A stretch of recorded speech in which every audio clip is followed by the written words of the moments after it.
Para cuando Keisa bajó las escaleras de la escuela con la mano de su hijo entre las suyas y su diorama de cartón tambaleándose en la otra, el cielo se había vuelto del color de una moneda de 5 centavos. No llovía, pero el aire parecía querer llover. Malik, de 7 años, no paraba de dar saltitos, explicando a toda velocidad cómo se suponía que el volcán entraría en erupción si se vertía el refresco rojo. Keisa asintió y emitió los sonidos adecuados. Ajá, cariño, qué inteligente, mientras sentía ese pequeño remolino en el estómago que le daba todos los meses cuando doblaron la esquina y se detuvieron. 2 maletas abolladas, 3 cajas rotas, un cesto de ropa sucia con calcetines como banderitas, toda su vida estaba tirada en el cemento frente a su edificio. El felpudo que había comprado en la tienda de todo $1, ese que decía bienvenida con letras que se esforzaban demasiado, estaba doblado sobre una caja, como si se avergonzara de sí mismo. Keisa dejó caer el diorama.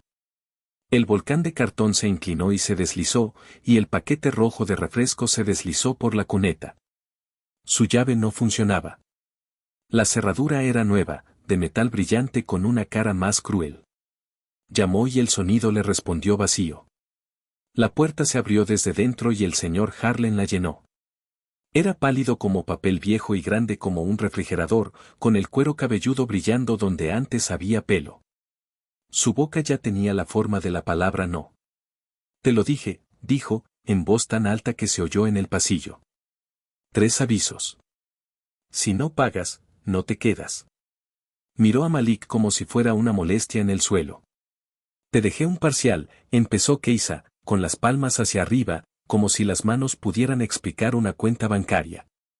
Se rió sin sonreír. Parcial no es alquiler. Esto no es caridad. Prueba en el refugio. Prueba con tu gente. No es mi problema. Luego, más abajo, el tipo de palabras que vienen con una mirada por encima del hombro, no son de tu clase, no en mi edificio, regresa a donde sea. No pronunció el insulto, pero lo lanzó con fuerza. Keisa sintió que el calor le subía al rostro, la vieja ira que había aprendido a controlar se enroscaba al final. Por favor, dijo, porque hay un punto después del orgullo en el que uno prueba todas las puertas. Dame hasta el viernes. Tengo doble turno. La puerta no es tuya, dijo y la cerró tras su frase. Malik se quedó callado, lo que la asustó más que cualquier grito. Mamá, preguntó por fin. ¿Nos mudamos?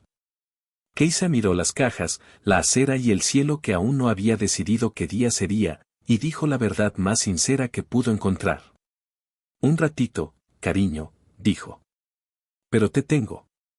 Se llevaron lo que pudieron cargar. Keisa ató 2 bolsas de la compra y se las echó al hombro como una mochila, equilibró las maletas en una pila tambaleante y volvió a colocar el diorama de Malik encima como símbolo de normalidad. Dejó atrás la lámpara rota y la olla con el fondo quemado, porque incluso el dolor tiene límites de peso. La gente los rodeaba porque pasar a través de ellos significaba establecer contacto visual, y el contacto visual es el comienzo de una historia, y todos estaban cansados. Al anochecer, estaban sentados en un banco de autobús bajo un anuncio que prometía reparación de crédito en 3 sencillos pasos. El primer paso no incluía tener un casero que cambiara las cerraduras. Malik se apoyó en ella, cálida, pequeña y demasiado silenciosa. Contó monedas. Calculó los baños. El restaurante tenía un gerente que hacía la vista gorda con el personal, y probablemente podría lavarse allí, pero Malik necesitaría un lavabo que no oliera a lejía y un lugar para dormir que no fuera su regazo. Llamó al número que le había dado la trabajadora social de la escuela con un tono que decía, no te juzgo, solo estoy anotando. Después de 4 transferencias y una larga espera con música de flauta, una mujer dijo que no había camas para familias esa noche, pero que si Keisa llegaba al centro de admisión antes de las 7 de la mañana, podrían entrar en la lista. La mujer dijo que quizá fuera una donación. Pasaron la primera noche en la sala de espera de urgencias, 2 barrios más allá. Keisa conocía el truco, sentarse cerca de las máquinas expendedoras para que el guardia de seguridad piense que comprarás algo en cualquier momento, Cubrir al niño dormido con una chaqueta para que parezca que está durmiendo la siesta y no que ha pasado la noche, fingir que no oyes la tristeza de los demás. Le escribió a su gerente que tenía un problema y prometió cubrir 2 turnos dobles para compensar el turno. La batería de su teléfono se puso roja y luego se agotó. A las 3 de la mañana, Malik se despertó y dijo que tenía sed. Compró la botella más barata y lo vio inclinar la cabeza hacia atrás como si estuviera dispuesto a beber toda la noche si eso le ayudaba. «Estamos bien», dijo. Él asintió como hacen los niños pequeños cuando deciden confiar en la persona que más quieren, incluso contra toda evidencia. Le puso la mano sobre el corazón y se durmió así, como si pudiera mantener la máquina en marcha con solo tocarla. El centro de admisión era un edificio que había sido diferente en su día, y aún recordaba lo cansado que era estar. Las sillas de la sala de espera estaban atornilladas al suelo como barquitos azules en un mar de linóleo. Un televisor en la esquina reproducía dibujos animados sin sonido. Keisa llenaba formularios mientras Malik coloreaba el reverso de uno con un bolígrafo que había robado de la recepción. Nombre, fecha de nacimiento, última dirección conocida. Fuentes de ingresos. Contactos de emergencia. Lo que ella escribía y lo que sentía en su vida no se reconocían. La trabajadora que la llamó tenía una voz que le hablaba, pero la pantalla no. ¿Tienes pruebas del desalojo?, preguntó sin levantar la vista. Cambió las cerraduras, dijo Keisa. Mis cosas están en la acera. Eso no es un desalojo legal, dijo el trabajador, lo cual habría sido reconfortante si hubiera venido con llave. ¿Quiere presentar una queja? Keisa imaginó el tiempo que tomaría, los formularios, las audiencias, el calendario expandiéndose como una promesa infructuosa. Quiero una cama, dijo, y percibió la sensatez en su propia voz. Esta noche estamos llenos, dijo la empleada. Pero puedo conseguirte un cupón para 3 noches en un motel familiar en Broad Street. Después, tendrás que volver a revisarlo cada mañana. Imprimió el papel como si fuera un truco de magia y lo empujó sobre el escritorio. Keisa lo cogió como si fuera a arder. El motel olía a aire viciado y a producto de limpieza nuevo. La manta tenía ese brillo que la hace resistente a todo. Malik rebotó una vez en el colchón y lo calificó de muy elástico. Keisa lo dejó. Se dio una ducha tan caliente que pareció una disculpa y luego se paró junto al lavabo con el teléfono enchufado al único enchufe que no chisporroteaba e hizo una lista. Llamar a asistencia legal. Hablar con la señora Álvarez en la escuela. Pedir más horas en el restaurante.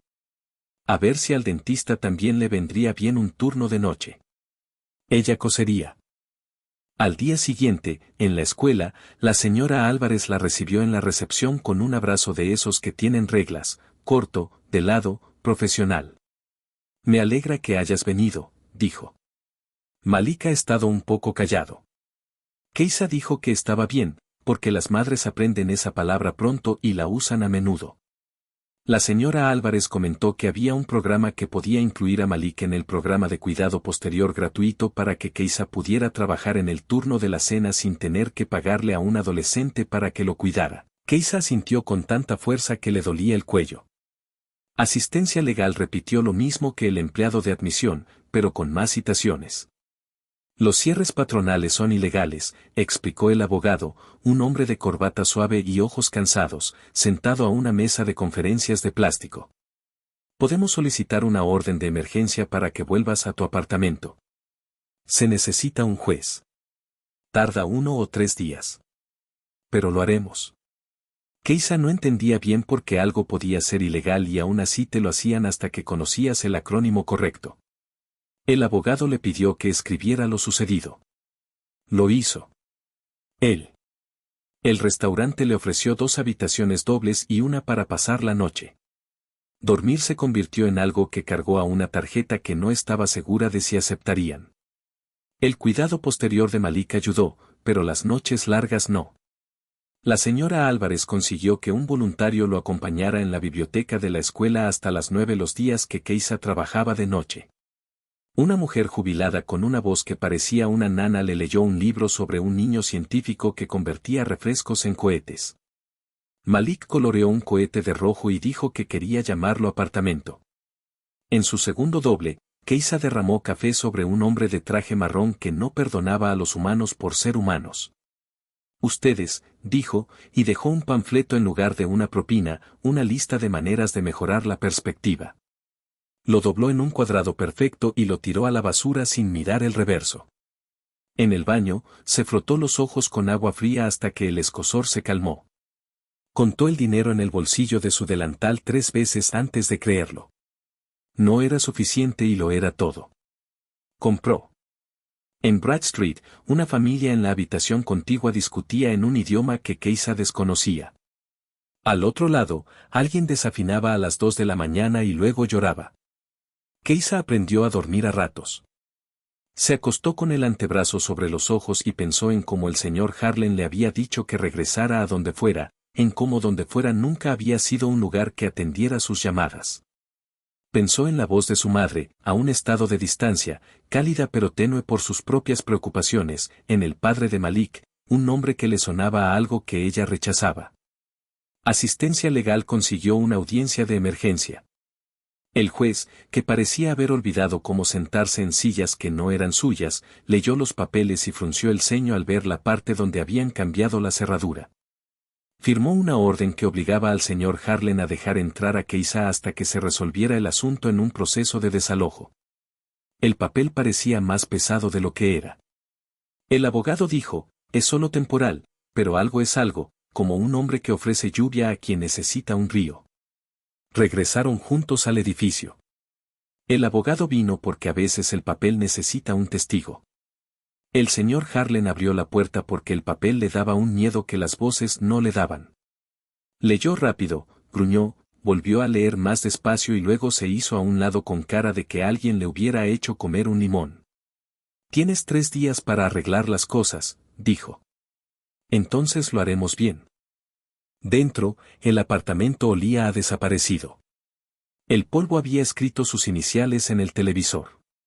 Las cajas seguían donde la acera les había permitido recuperar el aliento. Malik corrió directo a su cama y encontró su dinosaurio de peluche debajo de la almohada, donde lo había dejado. Lo apretó como los niños aprietan el pasado para ver si rechinaba. Y rechinó. Keisa estaba en la cocina y tocaba cosas como una persona perdida que toca paredes en la oscuridad, la puerta del armario que siempre se atascaba, la esquina donde se descascarillaba la pintura, la pequeña mancha en la encimera donde Malik había derramado esmalte de uñas aquella vez y se habían reído de ello hasta que dejó de ser un desastre y se convirtió en un recuerdo. Lloró fuerte y silenciosamente, de esas que duelen las costillas. Luego se secó la cara con la parte inferior de la camisa, tomó una foto de la orden del juez pegada en la puerta y se fue a trabajar allí toda la noche. Parte 6. La línea que no se mueve. El viernes llegó con un cheque que parecía una broma y se sintió como un reto. Apiló las propinas sobre la mesa e hizo los cálculos 2 veces, y luego una tercera. Estaba cerca, no lo suficiente. Llamó al señor Harlan y le dijo cuánto tenía y que podía llevar el lunes. Él le dijo que el lunes no era viernes y que el viernes no era su problema. Dijo una cantidad que podría haber sido de alquiler y podría haber sido una amenaza. Colgó, respiró hondo y llamó a la señora Álvarez, algo que no se enseña a hacer a los adultos y... Ven a la escuela, dijo la señora Álvarez. Ahora, si puedes. En la secretaría de la escuela, una mujer con un cordón lleno de llaves estaba sentada y una calma que se sentía como la sombra en un día caluroso. Pertenecía a un grupo comunitario que ofrecía alquileres de puentes y ayudas para el pago de servicios públicos a familias con niños matriculados. Podemos cubrir los atrasos si logras que el apartamento siga adelante, dijo. Pero necesitamos los recibos de sueldo, la orden de pago y tu promesa. Keisa le dio los recibos, la orden de pago y la promesa 2 veces, una con la boca y otra con los ojos. El grupo transfería dinero como en las películas. Keisa llevó a Malik a comer pizza con un solo ingrediente, que Malik negoció, mitad champiñones, mitad pepperoni, así que es como compartirla contigo mismo. Mordió una rebanada y la salsa le dibujó un signo de exclamación rojo en la barbilla. ¿Seguimos en movimiento?, preguntó con el queso en la mano. Hoy no, dijo Keisa. No dijo mañana porque no se puede hacer esa promesa cuando se tiene la vida en las manos. Se pusieron a tono con un ritmo incómodo, pero al menos una canción que conocían. Keisa trabajaba en el turno de desayuno los sábados y en el turno de noche los martes, limpiaba el dentista los jueves y llenaba los huecos con horas extras donde quiera que la tuvieran. El cuidado posterior de Malik se convirtió en una rutina de tareas, merienda y dibujos de cohetes, ahora azules, ahora plateados. Los domingos, Keisa hacía panqueques finos como papel y Malik los cortaba en forma de naves espaciales. Arreglaban la silla tambaleante con revistas apiladas y... Una noche, en un autobús, una mujer con un sombrero de iglesia demasiado valiente para un día laborable le entregó a Keisa un volante para una reunión de inquilinos. Tenemos un abogado que viene y explica las cosas, dijo. Y gente que trae guisos y cuida a los niños de los demás. Keisa fue porque guisos y explicaciones en la misma habitación sonaban a milagro. Se sentó en una silla plegable entre un hombre que había sido fontanero y una enfermera que trabajaba de noche, y escuchó a la gente decir en voz alta las cosas que ella creía que eran fracasos privados. Fue. La noticia de esa escena en la acera corrió más rápido que los coches compartidos. Una clienta del restaurante dijo, he oído que tuvieron drama, como si preguntara por un programa de televisión. Otra mujer susurró que al señor Harlan no le gustan ciertos inquilinos, y la forma en que dijo ciertos enfrió el ambiente. Un hombre en el mostrador bromeó diciendo que Keisa debía tener uno de esos GoFundMes de historias tristes y le preguntó si podía obtener un descuento si hacía clic.